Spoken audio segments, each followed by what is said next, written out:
السلام علیکم ورحمۃ اللہ وبرکاتہ۔ Welcome to Islamic minutes.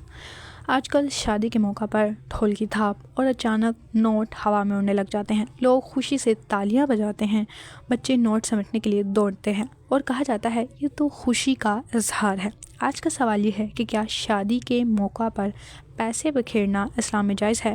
یہ خوشی ہے یا اسراف؟ کیا اس عمل پر ثواب ہے یا گناہ؟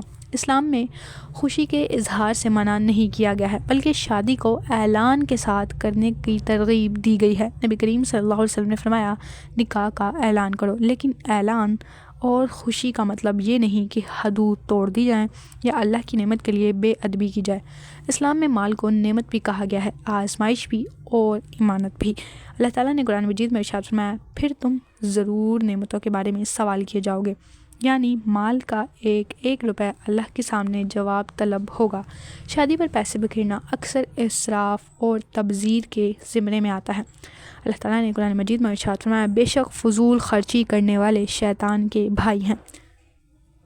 پیسے بکھیرنے میں بچے ایک دوسرے سے جھگڑتے ہیں، بعض اوقات لوگ زخمی ہو جاتے ہیں اور انسان کی عزت نفس مجروح ہو جاتی ہے۔ نبی کریم صلی اللہ علیہ وسلم نے فرمایا، مسلمان کو ذلیل کرنا حرام ہے۔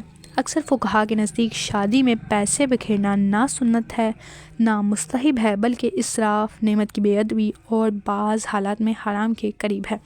یاد رکھنا چاہیے کہ خوشی منانا عبادت بن سکتا ہے اور اگر طریقہ سنت کے مطابق ہو، اور یہی خوشی گناہ بھی بن سکتی ہے اگر حدود توڑ دی جائیں۔